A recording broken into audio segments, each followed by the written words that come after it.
Sarah Martinez was elbow deep in gun oil when the bell chimed, announcing another customer. She looked up to see a man in his 30s examining her father's vintage rifle collection with the intensity of someone who knew exactly what he was looking at. Most customers browsed casually, picking up weapons like they were shopping for groceries. But this man moved differently. His eyes tracked along the barrel of a 1943 Springfield with the reverence of someone who understood its history. The afternoon sun streamed to the dusty windows of Martinez Gun Services, casting long shadows across the cluttered workbench, where Sarah had spent the better part of 3 years since inheriting the business. Her father's tools were arranged exactly as he left them, precision instruments that had serviced everything from hunting rifles to military weapons. She'd learned to use each one with the same meticulous care he demanded, though she'd never understood why he insisted on such perfection for something she'd never planned to use herself. When the stranger approached her counter, Sarah noticed the way he carried himself, shoulders squared, movements economical, eyes constantly scanning.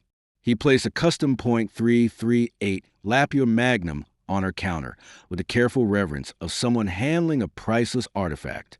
Sarah's breath caught. This wasn't just any rifle. Colonel Marcus Chun. He introduced himself simply, extending a hand that felt like shaking hands with a statue. Former military. Heard you do the best cleaning work in 3 states. Sarah wiped her hands on her apron before accepting the handshake. Sarah Martinez. And whoever told you that was probably exaggerating. She gestured around a cramped shop in Austin, Texas, where rifles hung from every available wall space. This place isn't exactly what you'd call professional. Marcus's eyes swept the shop again, but this time Sarah realized he wasn't just looking. He was evaluating. His gaze lingered on her father's collection of precision tools, the way she'd organized different caliber ammunition, the careful labeling system she developed for tracking each weapon's service history. Professional isn't about appearances, he said quietly. It's about precision. And from what I can see, you understand precision. As Sarah began her initial inspection of his rifle, she felt Marcus watching her every movement. She developed her own ritual over the years. First, a visual examination of the entire weapon, checking for obvious wear or damage. Then, careful disassembly, each component placed in a specific order on her cleaning mat. You handle that like you've been shooting for decades, Marcus observed, his voice carrying genuine curiosity.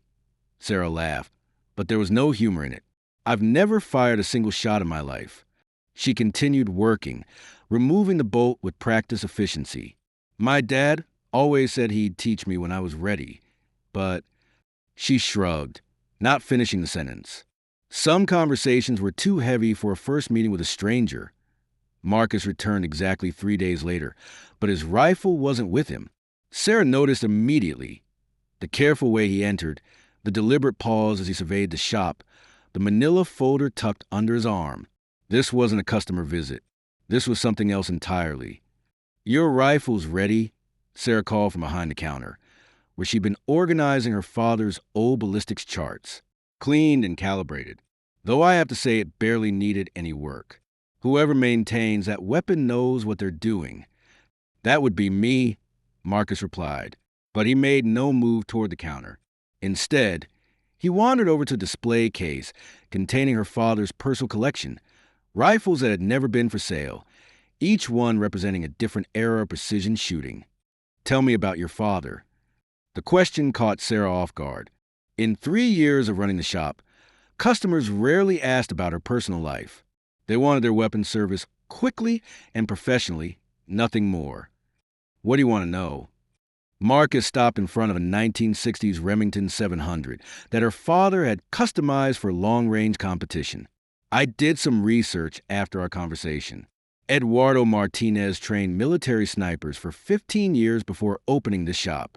3-time national precision shooting champion, developed the Martinez method for extreme long-range ballistic calculation. Sarah's hand stilled on the charts. Few people knew about her father's military background, and even fewer understood the significance of his contributions to precision shooting. You've done your homework.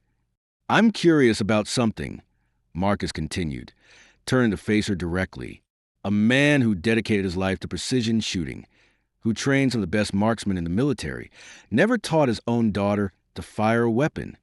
The question stung because Sarah had asked herself the same thing countless times.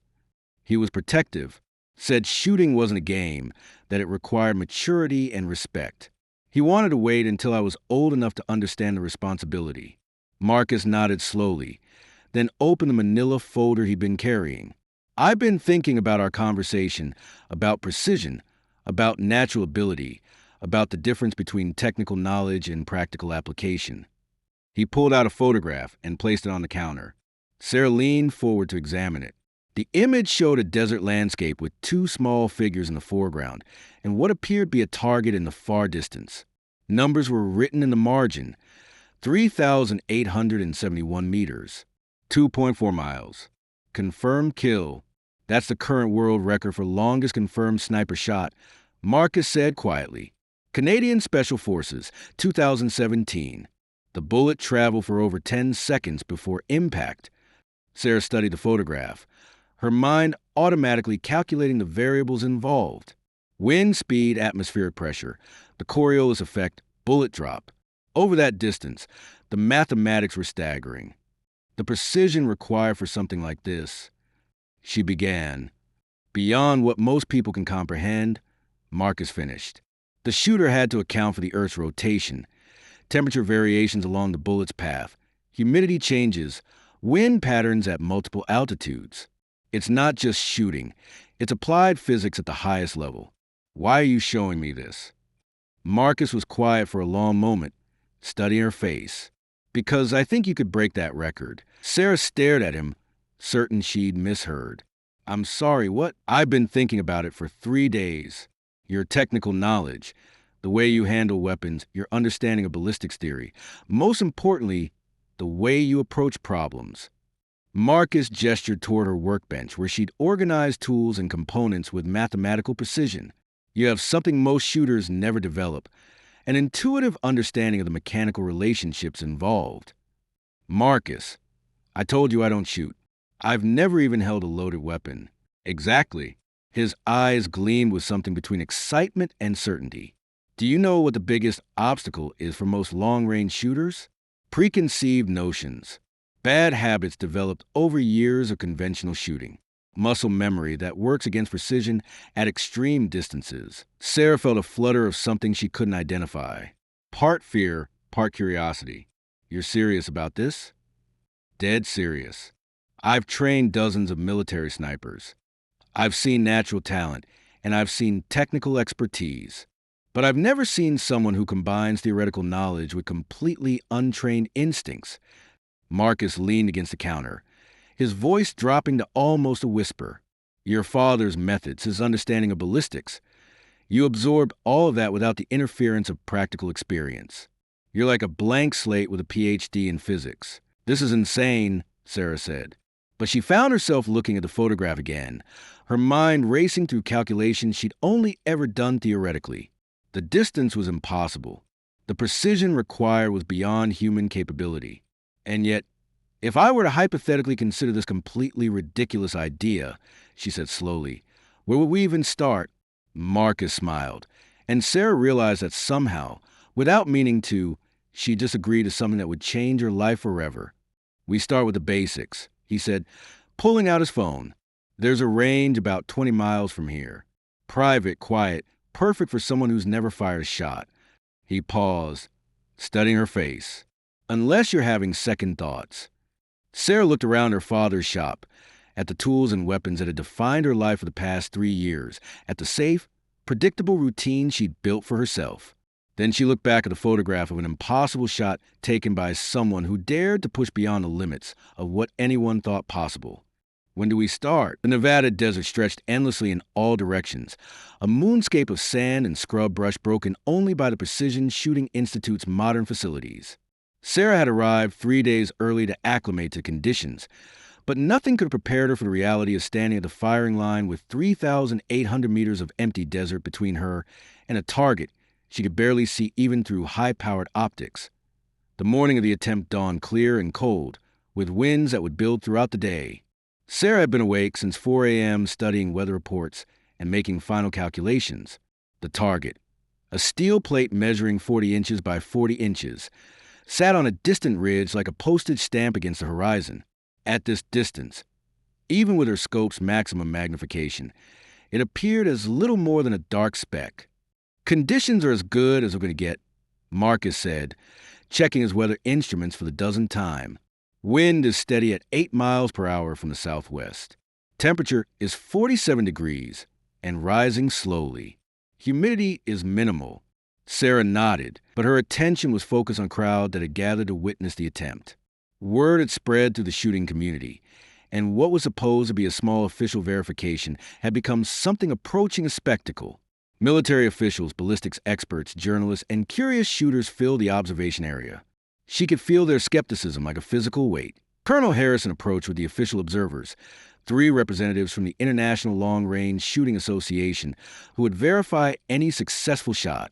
"Miss Martinez, are you ready to begin?" Sarah looked down at her rifle, the same .38 Lapia Magnum that Marcus had brought to her shop 4 months ago. They'd made minor adjustments, a custom stock fitted to her dimensions, a trigger tuned to her exact preferences, but it was essentially the same weapon she'd been training with. Familiar, reliable, precise. "I'm ready." The first shot was a disaster. Despite all her calculations, despite months of preparation, the bullet struck the hillside 20 feet left of the target. A collective murmur rose from the crowd, not surprise, but confirmation of what many had expected. Sarah felt the weight of their judgment, the whispered conversations about the gun shop owner, who thought she could break a world record after 4 months of shooting. "Wind shift," Marcus said quietly, studying his instruments. "The thermal currents are stronger than predicted." The bullet got caught in the crosswind about halfway to the target. Sarah nodded, but she was already recalculating. The miss had provided valuable data about the actual conditions versus her theoretical projections. She made adjustments to her scope, factoring in the new wind information, then settled back into position. Her second shot was closer, much closer. The bullet struck the target frame, missing the scoring area by inches. The crowd's murmur changed tone, shifting from skepticism to interest. Sarah had just demonstrated that she could hit a target the size of a small building at nearly 2.4 miles. For most shooters, that would have been the achievement of a lifetime. But Sarah wasn't most shooters. She was thinking about her father, about the precision he demanded, about the potential he'd seen in her that had taken 4 months to understand. She was thinking about Marcus's faith in her abilities, about Colonel Harrison's willingness to stake his reputation on an unknown. Most of all, she was thinking about the mathematics of the shot, the beautiful, complex equation that would send a small piece of metal across nearly 4 kilometers of desert air to strike a target smaller than a dinner table. "1 shot left," Harrison announced, his voice carrying across the suddenly quiet observation area. Sarah closed her eyes and remembered something her father had told her years ago, a fragment of memory that had surfaced during her months of training. "Sometimes, sweetheart, you have to stop thinking and just trust your hands." She'd been overthinking the shots, trying to calculate every variable instead of trusting the instinct she developed through thousands of rounds of practice. The wind, the temperature, the atmospheric pressure, all of that mattered. But at some point, shooting became less about mathematics and more about feel. Sarah opened her eyes and settled into her final shooting position. Through the scope, the target seemed impossibly small and impossibly far away. She could feel her heartbeat, steady and strong.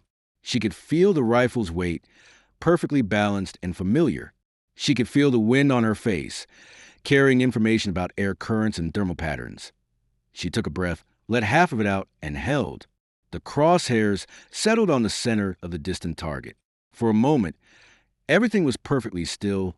Her body, her breathing, her mind. The desert, the crowd, the pressure of the moment all faded away until there was nothing but the rifle, the target, and the space between them. Sarah squeezed the trigger. The bullet's flight time was 6.8 seconds, an eternity in shooting terms. Sarah watched through her scope as a tiny projectile arced across the desert. Riding air currents she'd learned to read like a second language. The crowd was completely silent. Everyone straining to see the distant target through binoculars and spotting scopes. The impact was visible even at that distance, a small puff of dust and the unmistakable ring of metal on metal that carried across the desert like a bell. For a moment, nobody moved. Then the official observer's radio crackled to life. Target hit, dead center.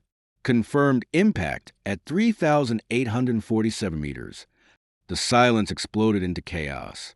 Cheers, applause, and the rapid-fire clicking of cameras filled the air.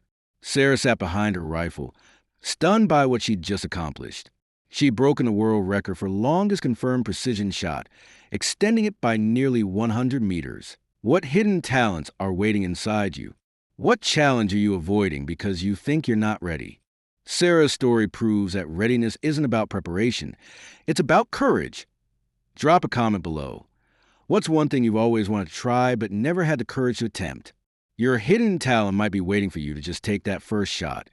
And if this story inspired you, hit that subscribe button, because we're just getting started with incredible true stories of ordinary people doing extraordinary things.